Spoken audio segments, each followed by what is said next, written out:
Bonjour Gilles, Salut Nico. comment vas-tu? Très bien et toi? Très bien, merci. Bienvenue. Merci. Bienvenue ici. Merci de nous recevoir à nouveau. Écoute, ça fait quelques mois qu'on est là et vraiment on est ravis. Et justement, est-ce que tu pourrais nous parler un petit peu de l'immobilier, l'importance de l'immobilier au sein de Lucas et du lieu notamment? Ouais, écoute, l'immobilier, ça fait peut-être 10 ans que c'est devenu une préoccupation. Quand tu es une start-up qui grossit, quand tu grossis de 40% par an, tu doubles tes effectifs tous les 2 ans. Il faut que tu prennes des locaux qui te permettent de tenir 3 ans, donc en théorie 3 fois ton effectif, mais tu ne fais pas ça. Et donc ça a été un souci et il y a eu 2 éléments clés qui ont permis de le résoudre. Le premier, c'est la rencontre de Factory. Je ne veux pas tirer les pompes, mais grâce à vous, on a réussi à trouver un bon compromis entre quelque chose de sympa et puis quelque chose qu'on pouvait s'offrir. Oui, tout à fait. Et le deuxième déclic, ça a été il y a 1 an et demi, quand on a levé des fonds. Et là, de vraiment investir dans des locaux comme un outil de performance. et de recrutement. Oui, de recrutement, parce qu'aujourd'hui, on le voit, et notamment post-Covid et avec le télétravail, on a beaucoup de mal à ramener les gens au bureau.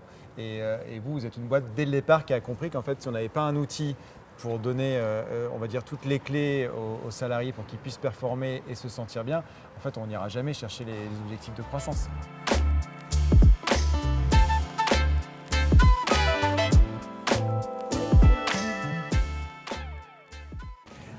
Moi, je voulais poser une question sur la promesse ou les valeurs de Lucas. Tu vas me dire comment ça fonctionne, mais il y a cette phrase qui est ni gris, ni moche, ni triste.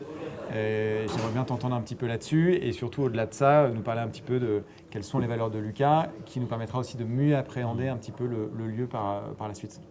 Ouais, donc ni gris, ni moche, ni triste, ça fait référence à une de nos taglines qui est un logiciel de gestion n'est pas nécessairement gris, moche et triste, parce que d'habitude, les logiciels de gestion, c'est pas le truc qui représente le mieux le fun. C'est pas le plus sexy. Ouais. Voilà. Mais moi, je suis passionné par ça, et puis on essaie de les rendre comme ça, ni gris, ni moche, ni triste, et puis ça se retrouve plus généralement dans nos locaux.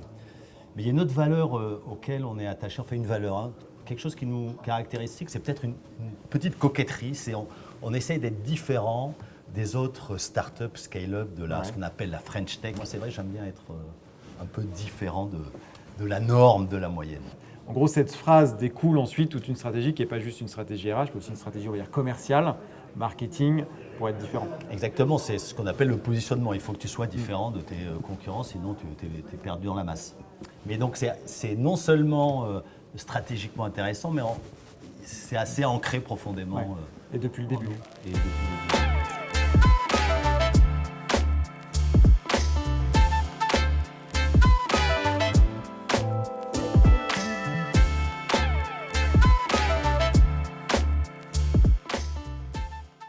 Et justement, toi qui es au courant qu'aujourd'hui, il y a malgré la période qui est un peu incertaine d'un point de vue économique, il y a une vraie guerre des talents pour recruter et surtout fidéliser ces talents. Comment toi, tu vois ou quel est ton avis sur le futur du travail, le futur au travail? Alors, c'est une question que je me pose beaucoup parce que quand tu interroges tes collaborateurs, par exemple aujourd'hui, ils ont droit tous à 2 ou 3 jours de télétravail par semaine. Tu leur demandes, est-ce que ça vous convient? Immense majorité disent oui, c'est super. 2 ou 3 jours, c'est super. Mais en même temps, je me dis, peut-être que c'est super pour eux, mais peut-être que pour l'entreprise, c'est un peu moins super. Mais en fait, donc, moi, j'ai instinctivement le sentiment que c'est mieux quand les gens sont au bureau plutôt que chez eux. Peut-être que je me trompe, peut-être pas. Et donc, comment je réponds à ça? On va essayer de les faire revenir avec des locaux sympas. La question, c'est est-ce qu'on fait plus ou est-ce qu'on garde, mais surtout comment les gens peuvent être productifs, parce qu'il y a beaucoup d'études qui sont sorties, notamment des grandes boîtes américaines qui ont vu une baisse de la productivité des entreprises parce que les gens sont pas au bureau. Donc, tu élèves quand même une certaine énergie, une certaine collaboration. Pour moi, je suis un peu comme toi, je suis un peu sceptique. Je préfère avoir les gens au bureau dans de très bonnes conditions de travail. Donc ça lève pas mal de questions parce que tout le monde ne partage pas cette vision. Il y en a qui abandonnent complètement le bureau. Mais j'ai peur que ça fasse un peu comment dirais-je, chaque salarié serait un peu un mercenaire qui aurait peut-être 3-4 boulots dans la journée et au final, il n'y a plus de sentiment d'appartenance, il n'y a plus de vision, il n'y a plus de cap. Et puis on ne crée pas de boîte sur ces bases-là.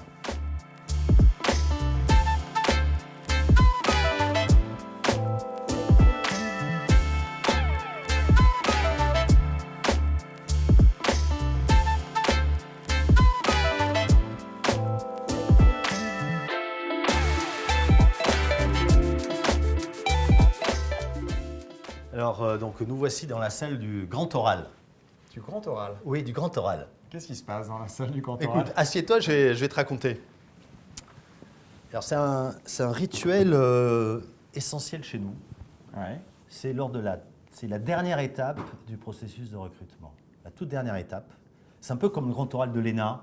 Ok. Et c'est aussi inspiré des TED Talks. C'est-à-dire que Ok. le candidat doit faire une présentation sur le sujet de son choix Mhm. pendant 20 minutes devant une douzaine de collaborateurs Ok. Lucas. Probablement les membres de son équipe, mais aussi d'autres. Ok. Donc pendant 20 minutes, il présente. Ensuite, pendant 10 minutes, il débat Réponse. voilà, avec les gens qui sont là. Et ensuite, la deuxième demi-heure, c'est plus classique. Il se présente et puis il y a des questions plus classiques.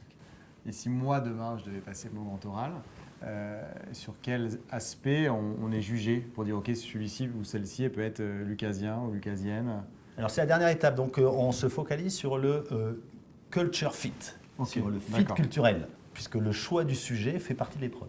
Ah, moi, j'adore l'idée, parce que c'est toujours très compliqué la partie recrutement, parce qu'on est souvent, alors même s'il y a un tunnel de différentes interviews, je trouve ça hyper intéressant de faire parler à quelqu'un pour voir comment il s'exprime, comment il gère en public, et surtout comment son équipe de demain avec qui il va travailler peut se dire, OK, celui-là, j'ai envie de bosser avec lui. Donc je trouve ça hyper intéressant. Parce que c'est parfois un peu barbant. Tandis que là, souvent, pendant 20 minutes, tu apprends des trucs. Ouais. Et alors, il y a un côté rituel de passage. Ça permet de mesurer la motivation. Et une fois que tu l'as fait, ça t'engage. Ah bah Tu oui, vois. c'est sûr. Et donc, c'est un élément, je pense, très fort. Non, c'est top. Et du coup, d'un point de vue RH aujourd'hui, vu qu'on doit faire une croissance qui est hyper soutenue, parce qu'on doit doubler tous les 2 ans, quelles sont les ambitions de recrutement pour Lucas? Donc, cette année, 180 personnes. OK. Et l'année prochaine, pareil. Et Paris-Nantes, La répartition, on ne la fixe pas à l'avance, mais en gros, on va dire un peu plus de la moitié à Paris. OK. Et ensuite, Nantes et Marseille. On a maintenant D'accord. une implantation à Marseille de 50 personnes. Donc, on recrute plutôt du potentiel que de l'expérience. D'accord. Et justement, alors toi, tu me parles de grand oral. Alors, on aimerait bien te faire passer un grand oral Made in Factory.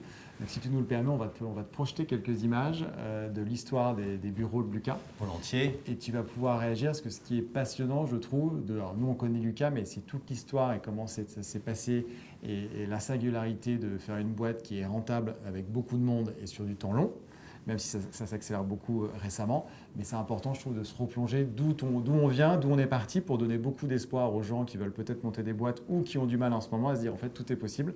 Et donc c'est un petit clin d'œil sympathique qu'on voulait partager avec toi. Donc là, Gilles, on se projette.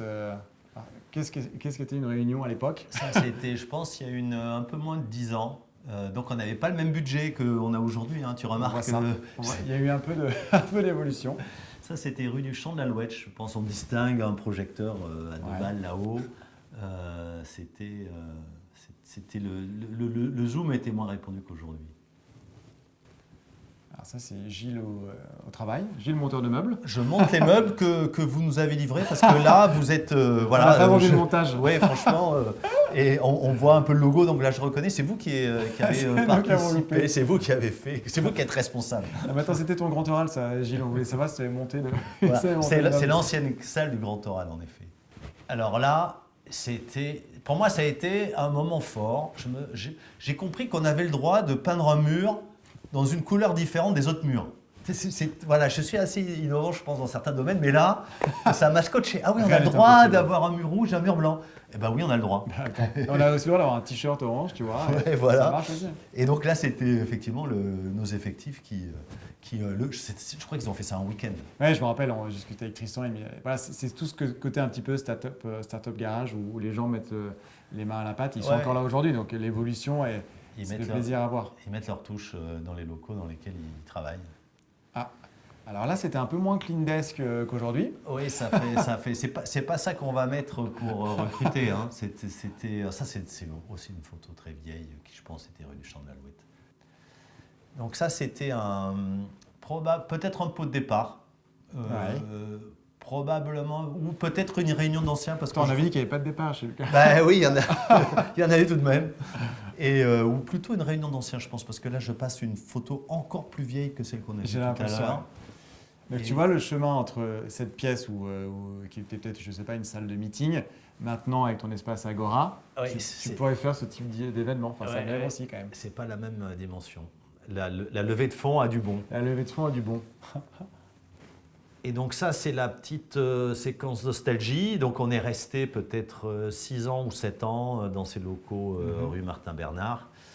Et donc nous les avons quittés il y a 3 mois pour venir ici. Oui, je me rappelle, vous étiez des deux côtés de la rue. Voilà, et on retrouve le slogan « Le logiciel de gestion n'est pas nécessairement gris, moche et triste », qui attirait beaucoup l'attention des gens qui passaient dans la rue. Ah bah oui, bien sûr, j'en doute pas. Encore une fois, différence, on intrigue et ça fait match, quoi. Ouais.